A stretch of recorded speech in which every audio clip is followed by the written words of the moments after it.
മീര ഒരു സാധാരണക്കാരിയായ വിദ്യാർത്ഥിനിയായിരുന്നു.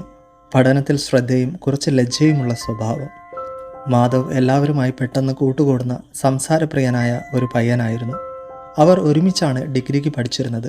ഒരേ ക്ലാസ്സിൽ പോലുമല്ല. അവരുടെ ആദ്യത്തെ ശ്രദ്ധേയമായ കണ്ടുമുട്ടൽ ഒരു കോളേജ് ഫെസ്റ്റിനിടെയായിരുന്നു.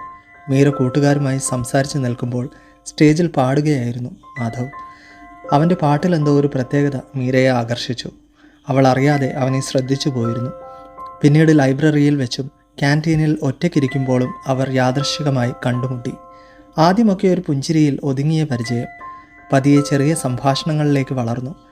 മീരയുടെ ഇഷ്ട പുസ്തകങ്ങളെക്കുറിച്ചും കവിതകളെക്കുറിച്ചും മാധവ് ചോദിച്ചറിഞ്ഞു. മാധവിൻ്റെ തമാശകളും കാഴ്ചപ്പാടുകളും മീരയെ ചിരിപ്പിച്ചു.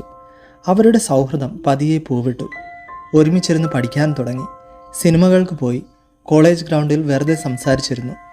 അവരുടെ ഇഷ്ടങ്ങളും സ്വപ്നങ്ങളും അവർ പരസ്പരം പങ്കുവച്ചു.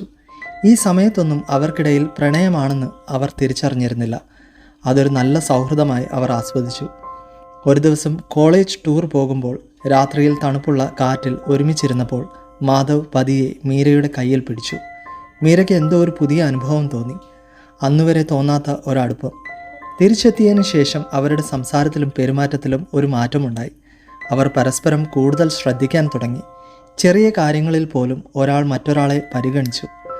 ഒരു വൈകുന്നേരം മാധവ് മീരയോട് തൻ്റെ ഇഷ്ടം തുറന്നു പറഞ്ഞു. ലജ്ജയോടെയാണെങ്കിലും മീര അത് സമ്മതിച്ചു. അവരുടെ പ്രണയം വളരെ സാധാരണമായിരുന്നു. വഴക്കുകളും പിണക്കങ്ങളും ഉണ്ടായിരുന്നു. പക്ഷേ അതെല്ലാം അവർ സംസാരിച്ച് പരിഹരിച്ചു. പഠനം കഴിഞ്ഞും അവർ ഒരുമിച്ച് തുടർന്നു. അവരുടെ പ്രണയം കോളേജ് ക്യാമ്പസിലെ ഓർമ്മകൾ പോലെ ഇന്നും മനോഹരമായി തുടരുന്നു. പ്രണയം പലപ്പോഴും നല്ല സൗഹൃദത്തിൽ നിന്ന് പതിയെ വിരിഞ്ഞു വരും. സാഹചര്യങ്ങളും സമയവുമാണ് പലപ്പോഴും പ്രണയത്തിൻ്റെ വഴിത്തിരിവാകുന്നത്. സാധാരണ ജീവിതത്തിലെ ലളിതമായ നിമിഷങ്ങൾ പോലും മനോഹരമായ പ്രണയ കഥകൾക്ക് തുടക്കമിട്ടേക്കാം.